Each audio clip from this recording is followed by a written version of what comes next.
website, you know, a lot of times I see bands trying to be like, I'm gonna have the coolest website ever, and it's gonna have all these moving parts and we have all these things. I don't give a shit about your band website. I don't have time to look at it, honestly. I work far too much, and if I'm giving you 30 seconds of my time, I just want to see the stuff that's relevant to me.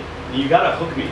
There's something in there that's gonna appeal to me, and if it doesn't, then I'll know, and it's fine. You don't have to appeal to everybody, but for the few people that you would appeal to, it's so much better when you have a downloadable one sheet. Give me a high-res photo, so if I do decide to write about you, at least I have a photo to run now. Make sure there's links in there. Make sure it's all on one thing. Instead of me having to click 10 different things, it's all on one page. It's all put together for me in a nice little package. And you can call it an EPK, you can call it a press kit, whatever you need to do. It's an artist page that just keeps things tidy and organized. Show listings, you know, another major thing to have on there. Photos and videos. This is a photo shoot we did with Ghost Town Observatory out in the desert, and it's very personal to them. I mean, it's, you know, their grandfather's car. It's in the middle of the desert. We shot a little video too while we're at it. Some of the important key things are you better have vertical and horizontal photos. Right? It's really common to just have one. And the thing is, if it doesn't fit my format, then I might not run it. And that might have been the decision between you being a featured placement in something to you being like a little footnote in something. And it doesn't take any more work to do vertical and horizontal photos. Variety of poses and locations. People get sick of seeing the same photos. And a lot of times, certain media, they want exclusivity. They don't want to run the same photo that everyone's already run. So you have to have a little bit of a backlog of, hey, there's this other shot that we did. It was like sort of an outtake. You can use this, and it's exclusive to you. That way, in one single photo shoot, you know, that you might pay a photographer for in a day, you get a lot of content to use.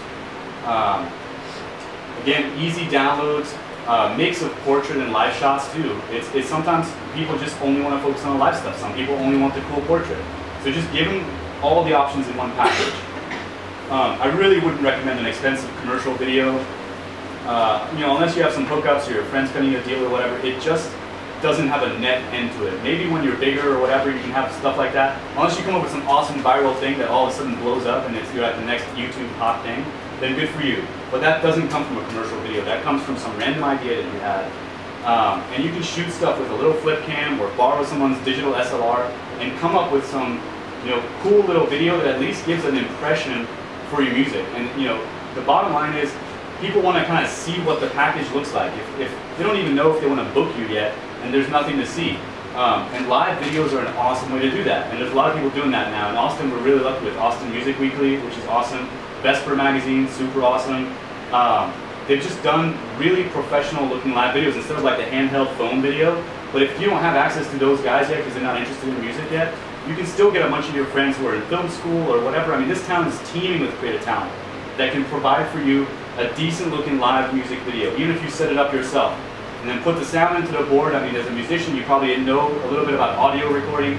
So just make it sound good and make it look good and make it look fun. And that's really your calling card.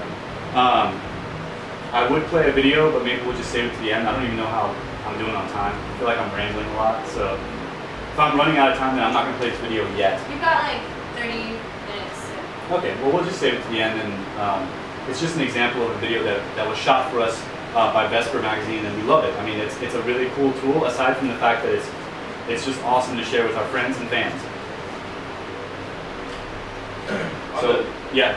Video, yeah. Like if you're taking a 2-track off your board or whatever, I would definitely recommend room mics as well. Yeah. Because otherwise you're going to have this really tarnished image because they're mixing just to reinforce the room, not for your mix. Yeah, no, I mean, an isolated multi-track. Yeah, I almost go more into boom and less in the board, but the board is critical anyway. Because you need like low end frequencies. Yeah, you need audience stuff too. Like you need cheers and you need claps and stuff like that. And you need people having a good time because as a booking agent, that's what you care about. You don't even necessarily have to like the music to know that there's obviously a market for it. Maybe they're a good fit for your club. And it looks like those kids are having fun, and you don't want a bunch of people just standing up there like shoegazing or something, unless that's what you're going for. But then you better take it to the next level and be like the best shoegazing band ever. But otherwise, have fun, you know, like it's supposed to be rock and roll, it's supposed to be fun.